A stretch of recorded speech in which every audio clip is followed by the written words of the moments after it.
Allez, Manu, on en vient maintenant à l'UNPG, dont les activités ont été officiellement lancées ce week-end. Oui, monsieur le Premier ministre, vous avez lancé ce samedi donc les activités de nouveaux partis politiques, l'UNPG.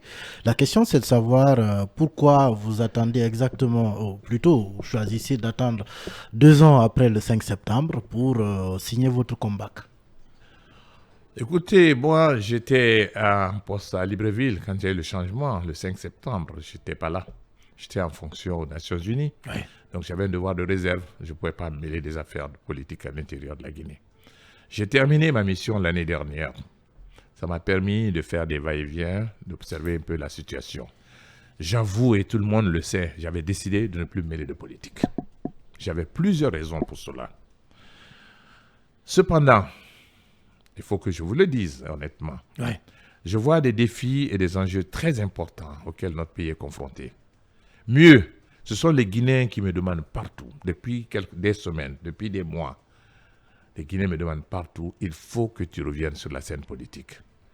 J'ai cette demande-là partout. Si vous avez constaté, tout ce qu'on a fait le jour de la célébration, ou du moins l'annonce de début de nos manifestations de notre parti, Ouais. tout ce que vous avez vu là, on l'a fait en 2 semaines.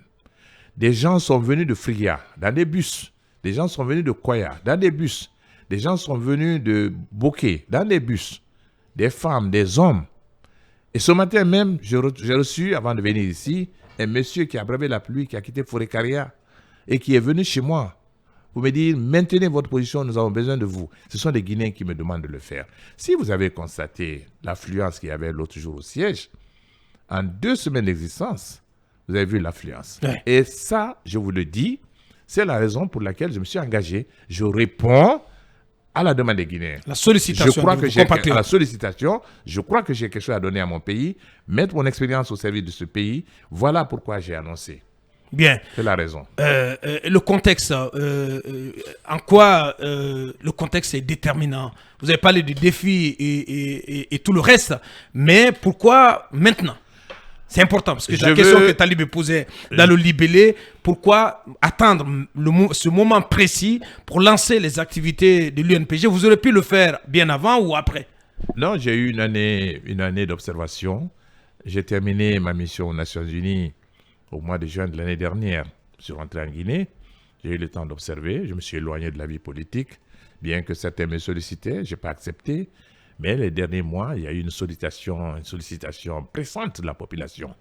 Et je crois que quand je regarde le paysage politique guinéen aujourd'hui, je crois qu'on doit donner du sang nouveau.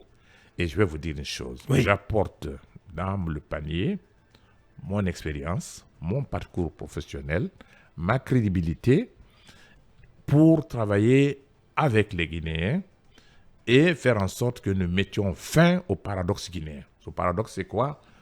La Guinée, c'est un pays riche, mais les populations vivent dans la pauvreté. Ce paradoxe doit prendre fin. Cela ne peut se faire que quand il y a un leadership, c'est une question de leadership. S'il y a un leadership qui se met au travail et qui travaille avec les Guinéens, que ce soit un parti qui n'est pas un parti ethnique. Si vous étiez au siège l'autre jour, Ouais. vous avez observé qu'il n'y avait pas de Malinké, il y avait peu de Malinké. C'était des Soussous, des Peuls, des Forestiers. Et je crois que ce parti avancera de cette manière-là. Je refuse le clanisme, je refuse l'ethnocentrisme dans la politique. Je veux bâtir autour de programmes clairs les Guinéens pour qu'ensemble nous ayons des objectifs précis. Faire en sorte que nous puissions, par notre programme politique, faire en sorte que la Guinée, l'économie soit relancée, qu'on diversifie l'économie en donnant une place particulière à l'agriculture qui doit être au centre. Ce n'est pas les mines qui seront pour moi l'épicentre de ma politique si je suis élu président de Guinée. Les ressources que nous allons tirer des mines serviront à pousser l'agriculture. J'ai annoncé la création d'une banque de développement agricole. Je pense que la Guinée en a besoin. Les paysans n'ont pas les moyens de faire face à leurs obligations. Nous allons faire en sorte que nous transformions nos matières premières ici. La Guinée a cet atout. On a la possibilité d'avoir l'électricité nécessaire. D'ailleurs, j'emboîte le pas à l'initiative du gouvernement actuel qui a décidé de transformer la bauxite ici. C'est une très bonne chose. On peut aller très loin.